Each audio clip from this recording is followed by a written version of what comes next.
पूरी कौम को मालूम होना चाहिए कि हम किस तरफ जा रहे हैं। मुझे हैरत है ताजिर बिरादरी क्यों आवाज नहीं उठा रही। इमरान खान ने अखबार और मीडिया हाउसेस से मुतालिक कहा कि इन्हें अपना किरदार अदा करते हुए अवाम को आगाह करना चाहिए था कि हम खतरे के किस किनारे पे खड़े हैं। अफसोस कि वो इस अवाम को आगाह नहीं कर रहे हैं। ये है स्पेशल टास्क जो इस हुकूमत के वुज़रा को मिला हुआ है कि कोई पूछे मुल्क की माशी हालत क्या है। जवाब आता है इमरान खान ने अपनी घड़ी बेच दी। अवाम कैसे जी रही है, कैसे मर रही है। जवाब होता है तोशा खाने की घड़ी बेच दी। सन्नत, तिजारत, कारोबार, बेरोजगारी, सैलाब मुतासरीन, बिजली, गैस तवाने के बहरान, इन सबसे हुकूमत का तो जैसे कोई सरोकार ही नहीं है। बस इमरान खान की घड़ी के पीछे सबको लगा के रखो जी। इमरान खान ने घड़ी बेच दी, इसको बेच दी, उसको बेच दी, कैसे बेच दी। और इमरान खान ने एक बार फिर इनको जवाब दे दिया और साथ ही इंपोर्टेड और इसको सपोर्ट करने वाले मीडिया को भी आईना दिखाया। पहले जरा कप्तान का घड़ी से मुतालिक बयान सुने और फिर एदाद शुमार भी। तो इमरान खान साहब ने आज भी ये वाजे कर दिया है कि आज से पहले कभी भी मुल्क के इतने बुरे माशी हालात नहीं थे। कौम के इल्म में होना चाहिए कि हम किस समत में जा रहे हैं। लाहौर में इमरान खान साहब ने माशी टीम के जो हंगामी इजलास से खिताब के दौरान ये कहा कि अदलिया का एक अहम किरदार है, उन्हें अपने मुल्क की सूरत हाल पर तवज्जो देनी चाहिए। मुल्क तेज़ी से नीचे जा रहा है, इसका असर तमाम इदारों पर पड़ेगा। अगर हालात ना संभालेंगे तो मज़ीद ख़राब हो सकते हैं।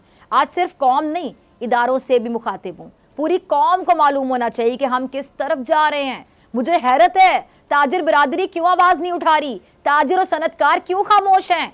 इमरान खान ने अखबार और मीडिया हाउसेस से मुतालिक कहा कि इन्हें अपना किरदार अदा करते हुए अवाम को आगाह करना चाहिए था कि हम खतरे के किस किनारे पे खड़े हैं। अफसोस कि वो इस अवाम को आगाह नहीं कर रहे हैं। आज पंजाब, खैबर पख्तूनख्वा, गिलगित बल्तिस्तान और आज़ाद कश्मीर हुकूमतों की जानिब से मुश्तरका प्रेस कॉन्फ्रेंस में वफाकी हुकूमत के खिलाफ शिकायत के अंबार लगा दिए गए हैं। इस्लामाबाद में प्रेस कॉन्फ्रेंस करते हुए वज़ीर आला खैबर पख्तूनख्वा ने यह कहा कि जी हमारे जो फाइल हैं बार बार कहने के बावजूद मसाइल हल नहीं किए जा रहे हैं। 1.3 ट्रिलियन का बजट इस बार खैबर पख्तूनख्वा में दिया गया। विफाक से कह रहे हैं कि हमें हमारा फ़ंड दें, ये हमारा हक है, हम आपसे भीख नहीं मांग रहे। और NHP के जो 61 बिलियन विफाक पर बकाया जात हैं और 189 बिलियन के हमारे कुल मिलाकर विफाक पर बकाया जात हैं। अगर आपको ये वीडियो पसंद आई तो सब्सक्राइब करें और बेल आइकन पर क्लिक करें।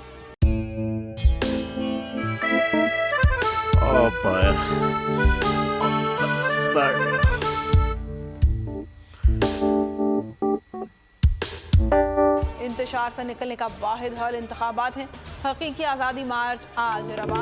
हम आइन के मुताबिक अगर आप उसको ये रिपोर्ट दे दें तो मैं आपको अपनी 4 सीटें दे दूंगा। मौलाना खान साहब वो जो रिमोट हमें दे दे और वो जो नीली पीली चैनल है वो लगाए।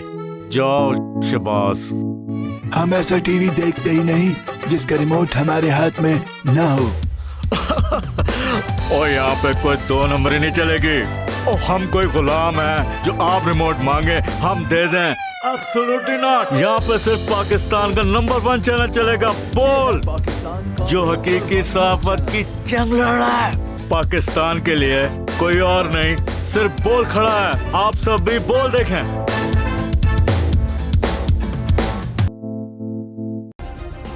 सब्सक्राइब करें और बेल दबाएं ताकि कोई खबर रह न जाए।